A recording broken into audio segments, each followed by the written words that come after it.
자, 결과적 가정법의 미수입니다. 자, 문제점 보기 전에 노트를 봅니다. 자, 노트를 보면 자, 결과적 가정법의 미수라고 했는데 이 과연 미수가 존재할 수 있을까? 이 문제입니다.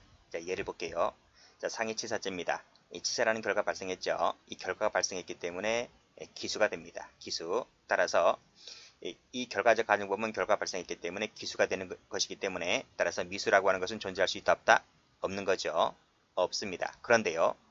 우리가 저 앞에서 부작용을 배울 때 특히 그 진정 부작용을 배울 때 이론상 미수가 존재할 수 없지만 실정법상 퇴거 불응죄라든지 집합명령 위반죄 같은 경우에는 미수가 존재했잖아요. 마찬가지로 여기서 똑같습니다.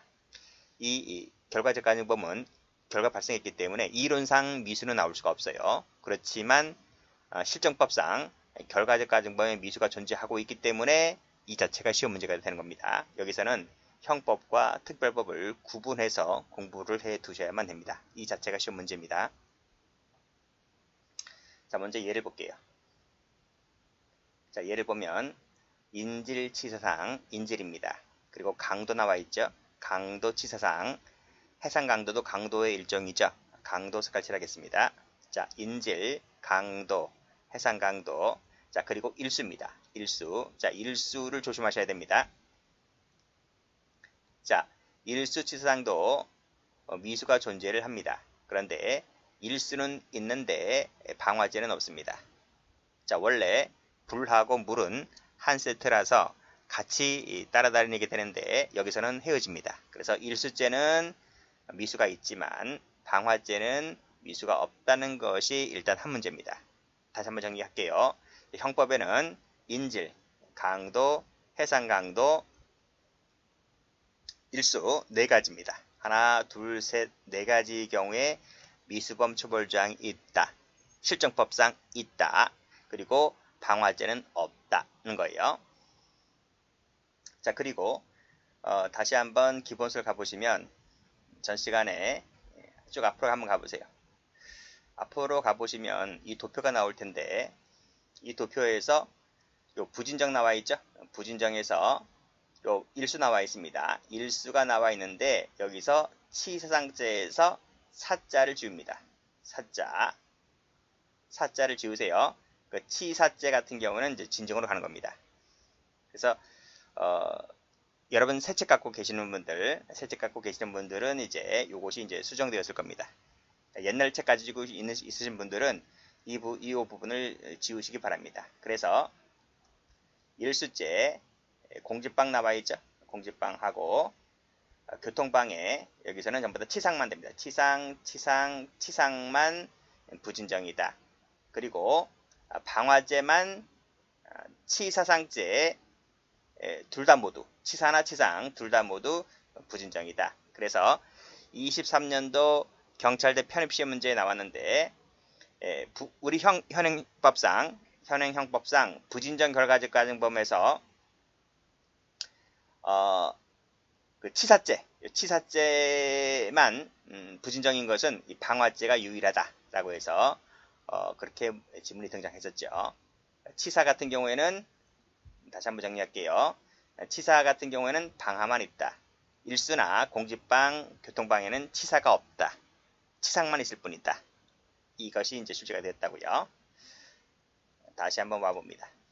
자, 그래서 정리를 하자면 자, 미수범 처벌조항은 인질, 강도, 해상 강도, 일수, 치상죄에만 있는데 방금 배웠듯이 요 일수 있죠, 일수. 요 일수 치상죄만 부진정이고 나머지 4개는 진정이 되는 거죠. 방화는 없으니까요. 여기서 미수범 처벌조항 관련해서 그래서 요것도 한 문제입니다. 됐죠? 자, 또 여기서는 특별법도 시험 문제입니다. 성폭력 처벌법에 가보면 강간 있죠, 강간 치사상 또는 특수강간 치사상 강간 들어가 있는 부분 이것도 미수범 처벌조항이 있습니다. 그래서 형법과 특별법 구분해서 공부를 해 두시면 됩니다. 자, 다시 이 교재를 옵니다. 자, 문제 좀 읽어볼게요. 이 부분이 시험 문제니까 여기다 별표를 칩니다. 별표를 치시고, 자, 인질 나와 있죠? 인질 동그라미. 강도 나와 있죠? 동그라미. 그리고 일수는 빨간색으로 동그라미.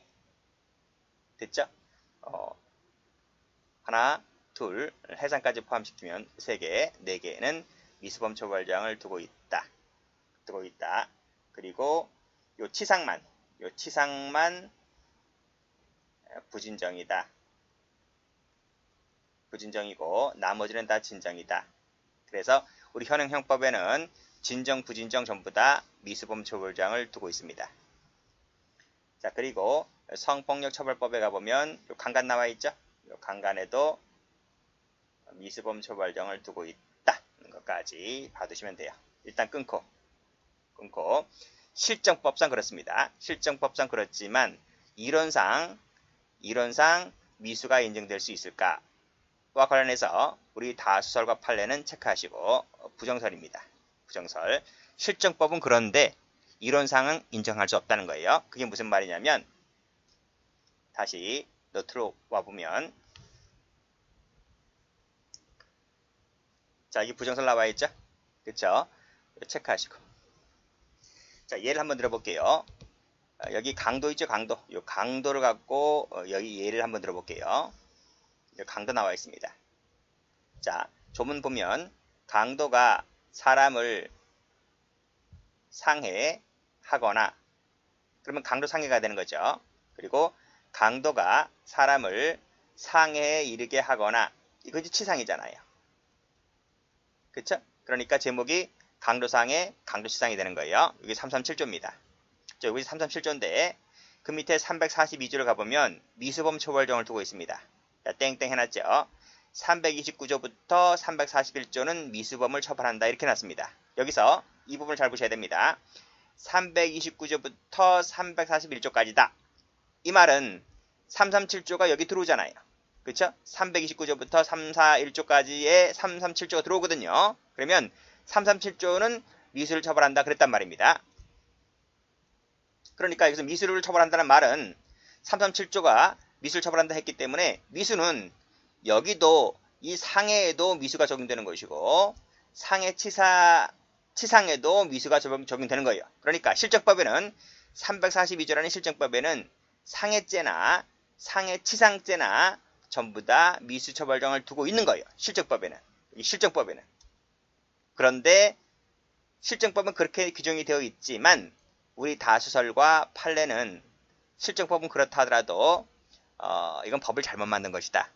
잘못 만든 것이라는 거예요. 그러니까 이 법을 만드는 사람들이 꼼꼼하게 보지 못했다는 거야. 이건 실정법은 그렇지만 꼼꼼하게 보지 못했기 때문에 이건 이론상 맞지가 않다. 그래서 우리는 부정하겠다 이런 말이에요. 그러니까 이 다수와 판례는 이 미수라고 하는 것이 이 상해죄의 경우에만 미수가 적용되는 것이지 상해치사죄의 경우에는 치상에는 적용되지 않는다 이렇게 보는 거예요. 그래서 제가 X를 해놨습니다. 자, 밑에 현주 건조물 일수도 마찬가지입니다. 이 177조를 가보면 1항이 침해, 2항이 상해 사망에 이르게 하였다. 이르게 한 것이 결과적 가중범위잖아요. 마찬가지로 182조를 가보면 177조부터 179조까지인데 여기서부터 여기까지에는 177조가 들어오는 거예요. 그래서 마찬가지로 실정법에는 여기 미수가 있지만 우리 다수학자들은 판례는 이것을 부정해서 여기서 미수라고 하는 것은 이 부분만 미수가 있는 것이지 치사상에는 미수가 없다. 이렇게 보는 것이 학자 판례들이다. 이렇게 보시면 되겠습니다. 자, 그래서 구분하시기를 실정법에는 있다. 그렇지만 학자들과 판례는 인정하지 않는다. 이렇게 구분해서 정리를 해두시면 된다고요. 근데 시험은 이 부분이 더 잘 나옵니다. 자, 그래서 우리 다수설과 판례는 부정하더라고 해서 제가 지금 설명드린 부분이 이렇게 설명되어 있는 거예요. 이건 읽어보지 않으셔도 됩니다.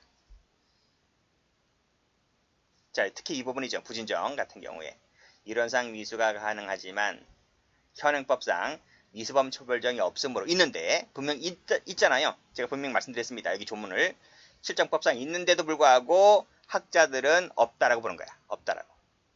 그래서 우리 다수 학자들은 인정할 수가 없다. 미수는 인정할 수가 없다. 이렇게 강력하게 주장하고 있는 겁니다. 그래서 역시 이 182조 이 미수범 처벌장이죠. 미수범 처벌장은 1항에만 적용되는 것이고 결과적 가정범에 해당되는 2항에는 적용되지 않는다. 라고 하는 것이 우리는 미수를 죽었다 깨어나도 인정하지 않겠다고 하는 강력한 의지의 표현인 거죠. 그렇게 정리해 주시면 되겠습니다. 그런데 시험은 이 부분이 더 잘 나온다고 했습니다. 자, 기출지문들 봐두시고 여기도 보시면 보죠.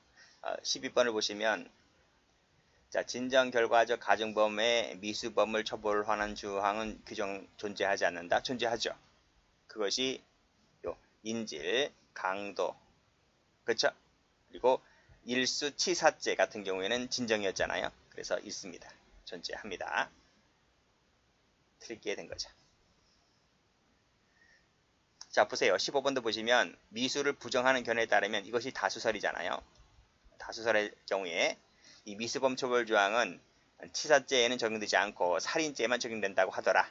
그것이 바로 노트에 나와 있는 이 부분인 거죠. 그렇죠? 337조 설명하면서 해놓고 있는 거예요. 됐습니다.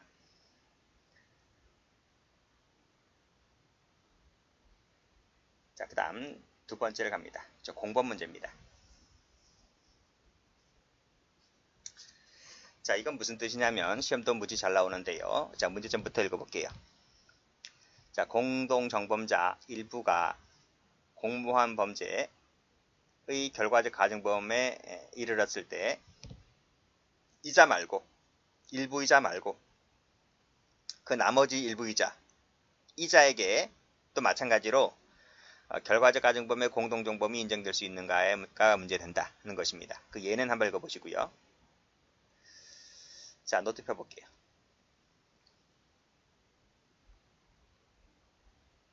이 부분입니다. 자, 이 부분을 보기 전에 제가 그림을 전 시간에 배웠던 거 다시 한번 그려볼게요. 자, 이 동그라미 1번 이 부분입니다. 이 부분을 제가 한번 그려볼게요. A가 있습니다. 자, C가 있죠. 물론 이제 A가 C에 대해서 상해죄의 고의로 칼이나 몽둥이를 들고 후려치죠. 그래서 이 사람이 상해를 입고 죽어요. 일이 커지네요. 그래서 상해 치사죄라고 하는 결과적 가정범이 되었다. 첫 시간 설명했잖아요. 그렇죠? 물론 이 중한 결과에 대해서 예견이 가능하다면 이렇게 예견이 가능하다면 치사죄라고 하는 결과적 가정범이 된다. 이건 단독범이잖아요. 단독범. 자, 그러면 B를 한번 해볼게요. B라는 사람도 역시 마찬가지로 C에 대해서 상해죄의 고의를 갖고 칼을 쳐들어서 찔렀다는 거죠. 근데 상해를 입었는데 이 친구가 나중에 죽어요. 역시 1번과 같은 논리로 상해 치사죄가 되는 거죠. 그쵸? 결과적 가정범이 되는 겁니다. 이건 단독범이에요. 단독범. 여기서도 단독범. 그러니까 1번 그림에서도 A에게는 상해치사죄라는 결과적 가정범, 2번 그림에서도 B에게는 역시 결과적 가정범이 되는 거죠. 그렇죠? 근데 이 그림을 합친단 말이에요. 이 두 개의 그림을 합친다고. 그 그림이 바로 이겁니다. 밑에 그림. 그러니까 이 1번과 2번 합친 그림이죠. 그러니까 뭐냐면 A하고 B가 둘이 공모를 했어. 상해를 해자고.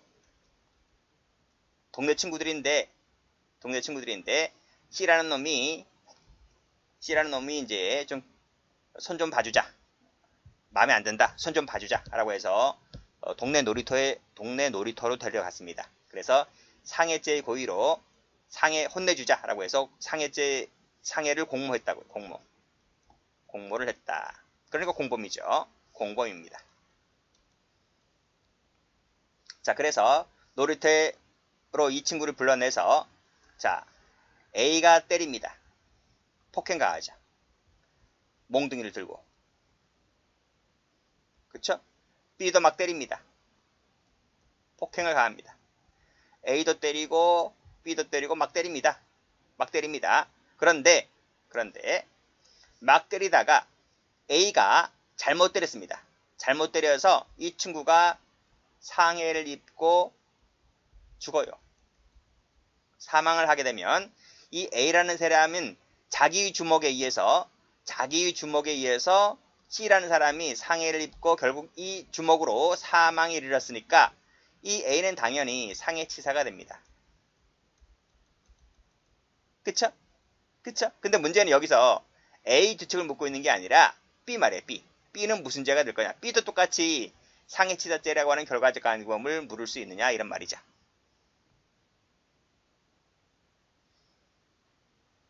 여기서 이 B에게도 상해치사죄를 물어야 한다면 A와 똑같이 상해치사를 물어야 한다면 요건이 뭘까?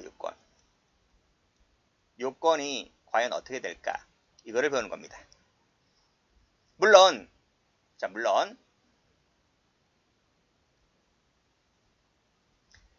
A가 막 때린다고 했죠. C도 막 때린다고 했어요. 때리는데 A도 때리고 B도 같이 때리는데 이 동시에 이 폭행이라고 하는 이 상해의 행위 동시에 이 두 사람이 같이 주먹을 냈을 때 C가 맞았다면 그럴 가능성은 엄청나게 희박하잖아요. 그쵸? 엄청나게 경우의 수가 없는 거예요. 그 동시에 가격을 내서 동시에 맞아서 이 사람이 죽는다는 것이. 분명히 시간차가 있을 거 아니에요. A가 먼저 때렸거나 B가 나중에 때렸거나 시간차가 분명히 있기 때문에 그럴 시간차가 똑같은 경우 시간차가 일치해서 C가 맞아 죽는다면 그건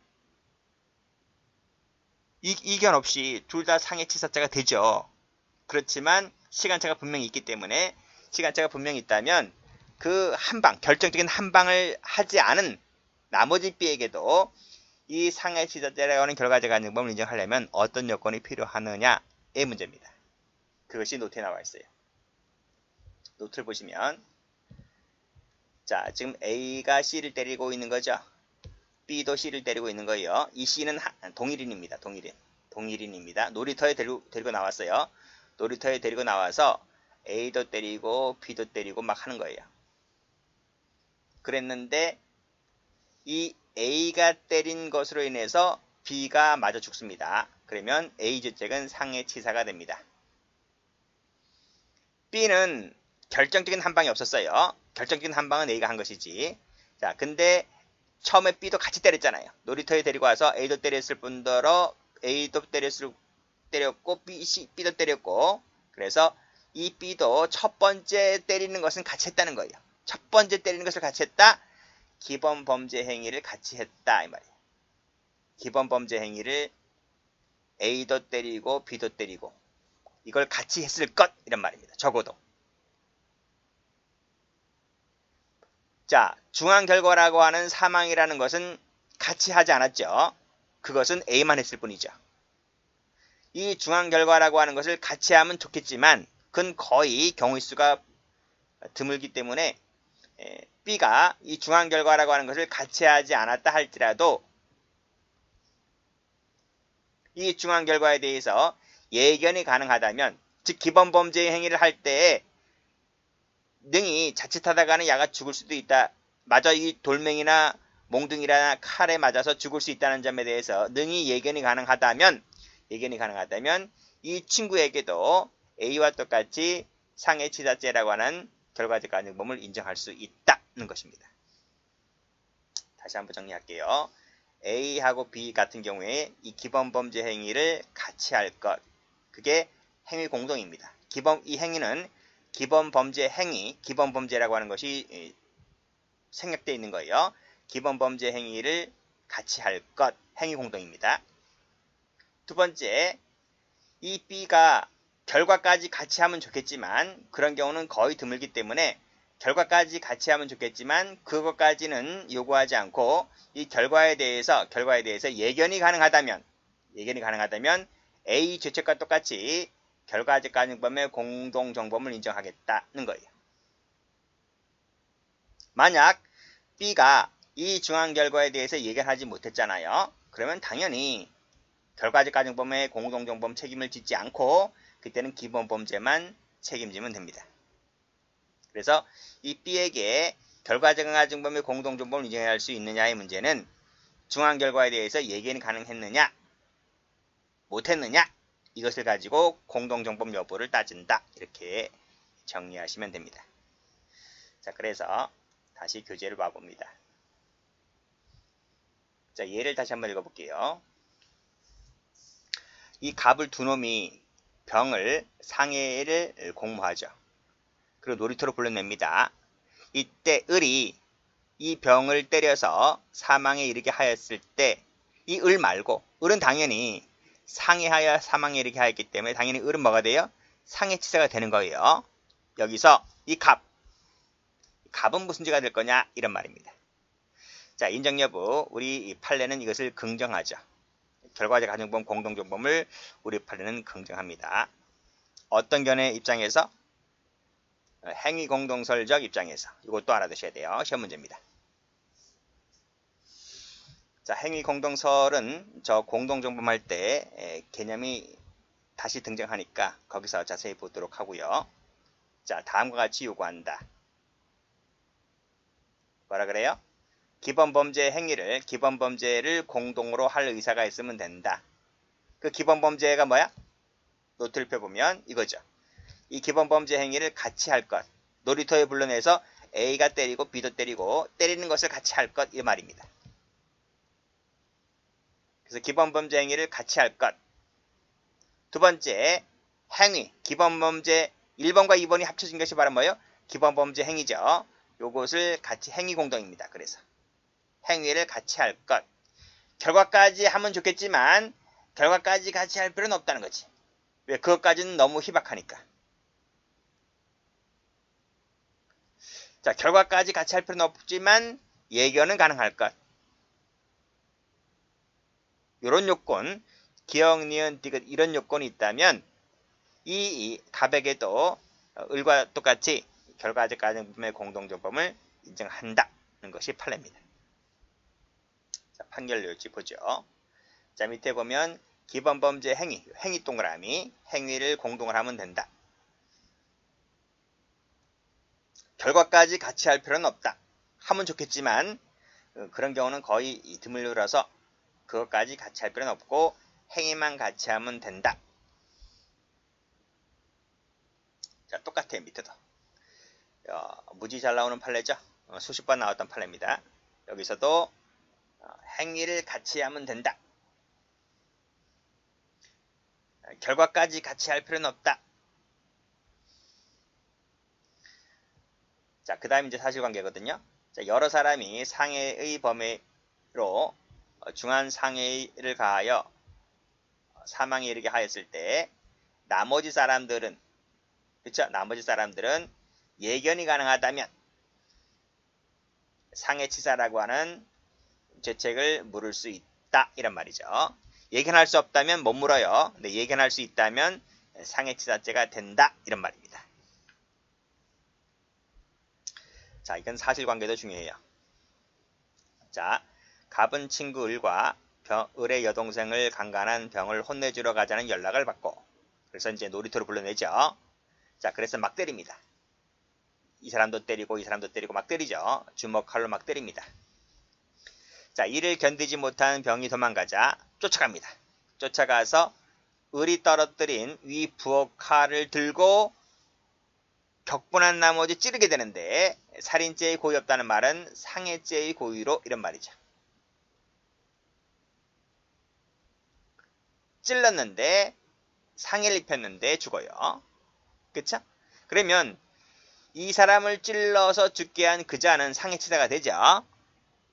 근데 찌르지 않은 다른 자도 이 논리대로 하면 다른 사람은 중한 결과에 대해서 예견이 가능했다면 똑같은 죄책을 진다 이런 말이죠. 그게 노트에 나와 있습니다.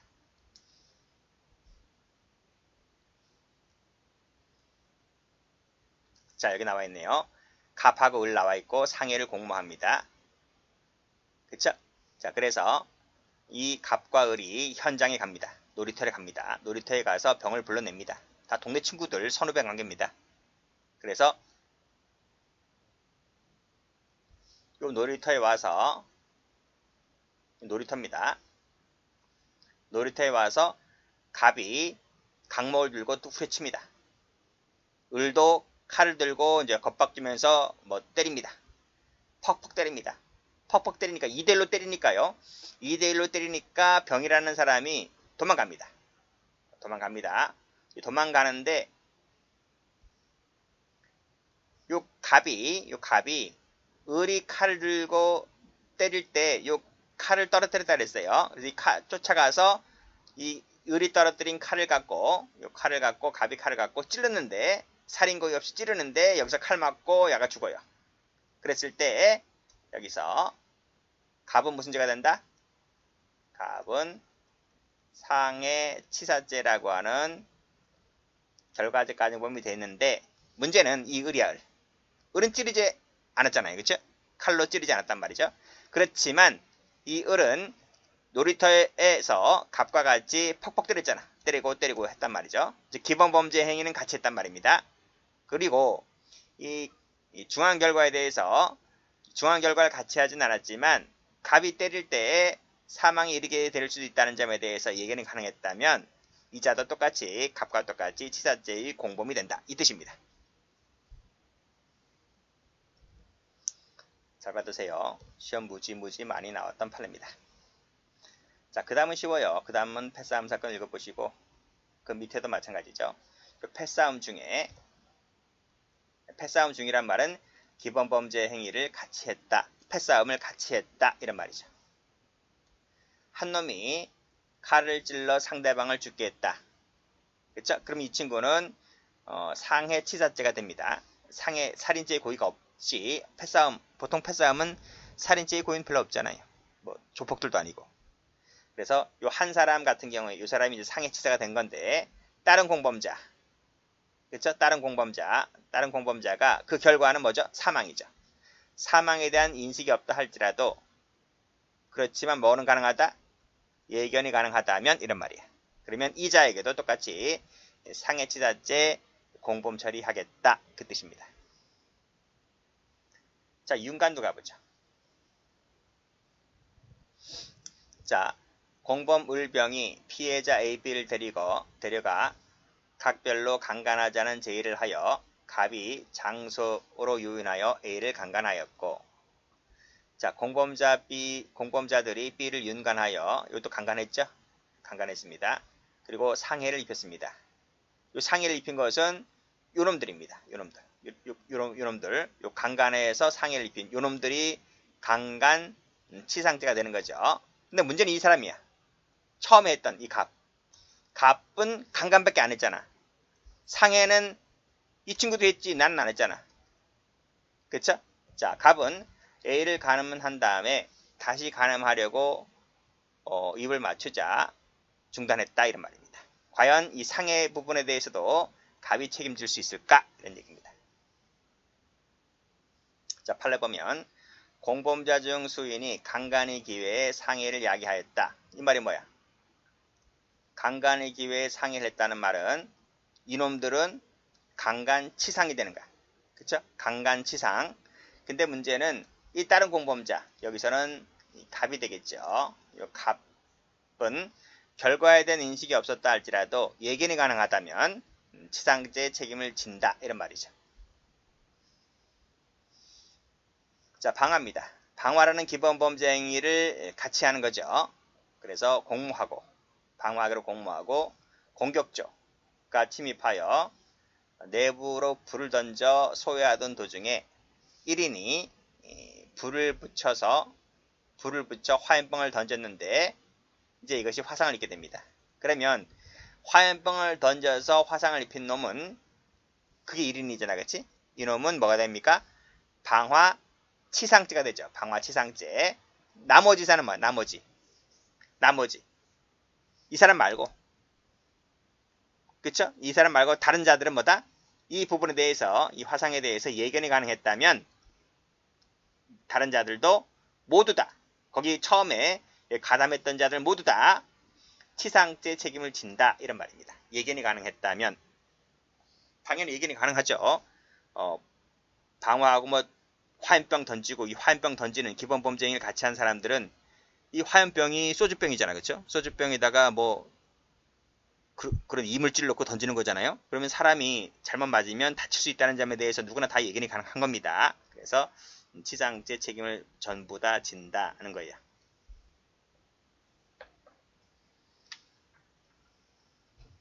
자, 다음 보죠.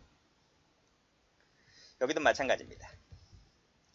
자, 일부가 고의로 방화 행위를 하여 사상의 결과를 초래했다면 당연히 이 친구는 방화 치사상죄의 책임을 지겠죠. 다른 자도 예견할 수 있는 상황이었다면 방화 치사상죄의 지책을 진다, 이런 말입니다. 만약에 가담하지 않았다면 치사상죄로 의뢰를 할 수는 없죠. 가담했을 때 한해서 또 예견했을 때 한해서 책임지는 것이지 공모한 바 자체가 없다면 책임지지 않는다, 이런 말입니다. 출제가 많이 되었던 판례입니다. 자, 마지막으로 볼 것이 교사방조입니다.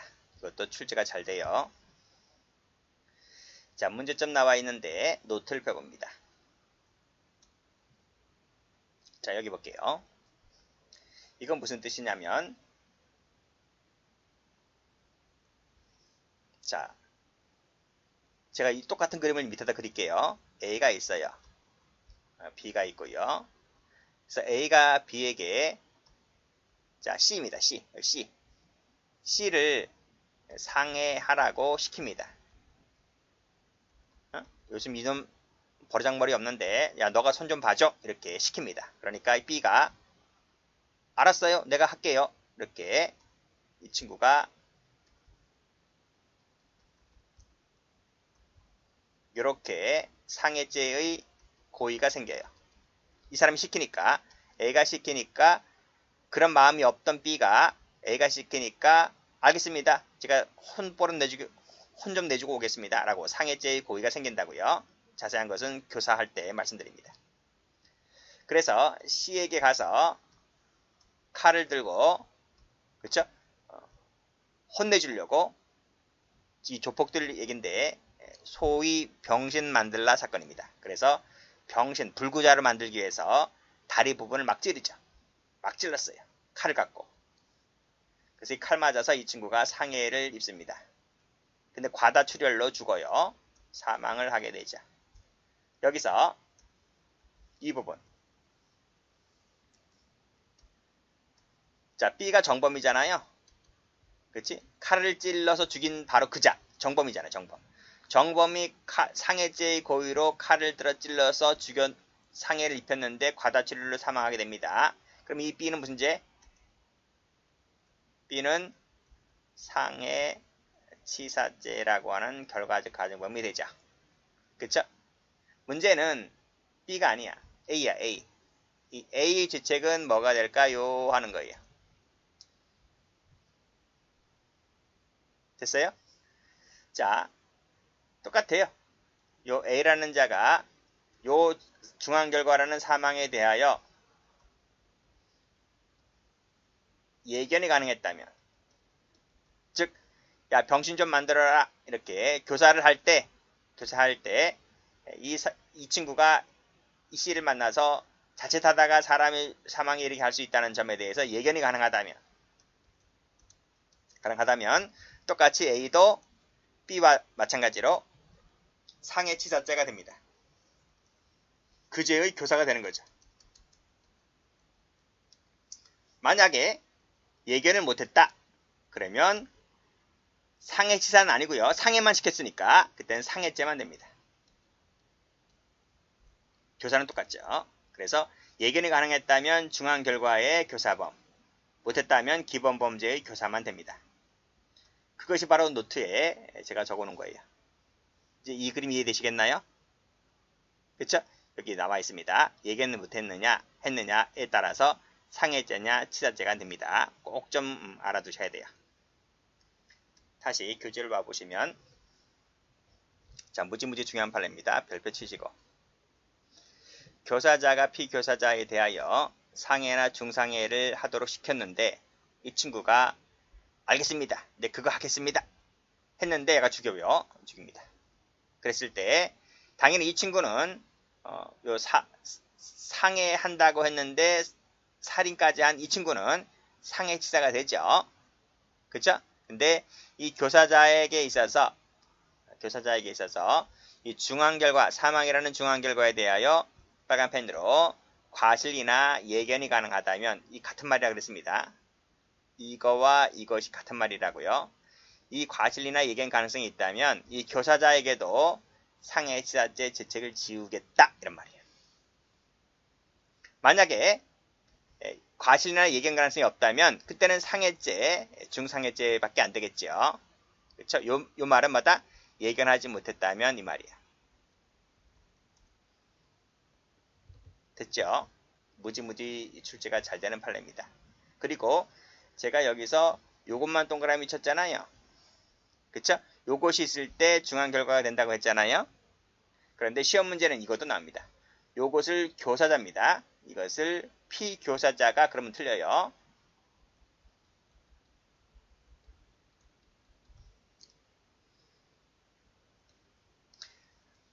아니 여기서 보면 당연히 여기서도 봐봐요. 여기서 보면 당연히 이 사건에서는 당연히 뭐야? B는 당연히 상해치사가 되는 거예요.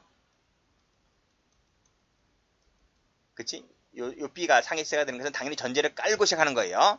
그랬을 때 이 교사범이 이 중앙 결과에 대하여 예견이 가능하냐 하지 않느냐를 갖고 따지는 것이지.